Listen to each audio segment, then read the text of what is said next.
আল্লাহ সাক্ষী, আপনাদের ঋণ পরিশোধ করার কোনো শক্তি আমাদের নাই। আমরা চিরজীবনের জন্য আপনাদের কাছে কৃতজ্ঞ। মহান রবের কাছে, প্রভুর কাছে দোয়া করি, এই জগতে আপনারা এই মজলুমদেরকে যেভাবে আশ্রয় দিয়েছেন, আল্লাহ যেন তার জান্নাতের কুলে আপনাদেরকে আশ্রয় দেন। এই যাত্রাপথে বাংলাদেশ জামাতে ইসলামী আপনাদের দোয়া ভালোবাসা পেয়েছে, সমর্থন পেয়েছে, এবং বিশেষ করে 36 জুলাইয়ের পর একটা মজলুম সংগঠনকে যেভাবে আপনারা কুলে তুলে নিয়েছেন, বুকে তুলে নিয়েছেন, হাত বাড়িয়ে দিয়েছেন, আমরা সিম্পলি আপনাদের কাছে চিরজীবনের জন্য ঋণী। প্রিয় দেশবাসী, আমাদের এমন একটা সময় ছিল আমরা আমাদের কোনো ঠিকানা খুঁজে পেতাম না। সেই সময়টা আপনারা আমাদেরকে আশ্রয় দিয়েছেন। আমাকে একবার রিমান্ডে জিজ্ঞেস করা হলো যে আপনার সর্বশেষ অ্যাড্রেসটা কি একটু বলবেন। আমি বললাম কোনটা বলবো? বলে যে কোনটা মানে? বলে আমার তো শত শত অ্যাড্রেস।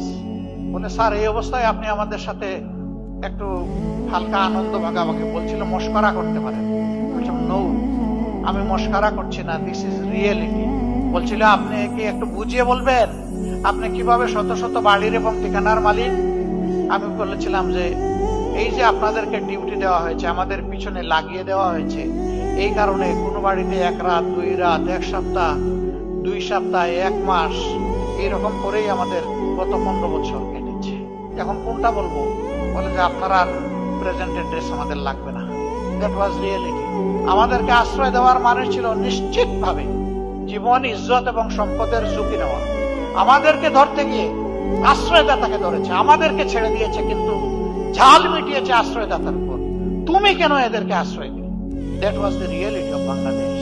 এই সময় আমাদেরকে যারা আশ্রয় দিয়েছেন, আমাদের দিকে হাত বাড়িয়ে দিয়েছেন, সান্ত্বনা দিয়েছেন, সাহস জুগিয়েছেন, দোয়া করেছেন, আল্লাহ সাক্ষী, আপনাদের ঋণ পরিশোধ করার কোনো শক্তি আমাদের নাই।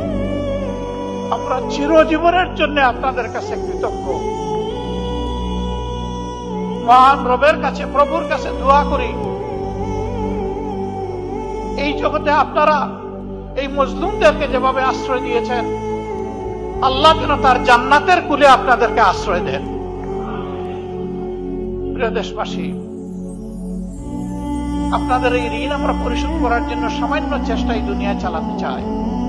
যে দুর্নীতি আর দুঃশাসনের কবলে চাপা পড়েছিল প্রিয় বাংলাদেশ, ওই চ্যাপ্টা বাংলাদেশ থেকে আমরা একটু টেনে উঠাতে চাই। সেদিন যেভাবে হাত বাড়িয়ে দিয়েছিলেন,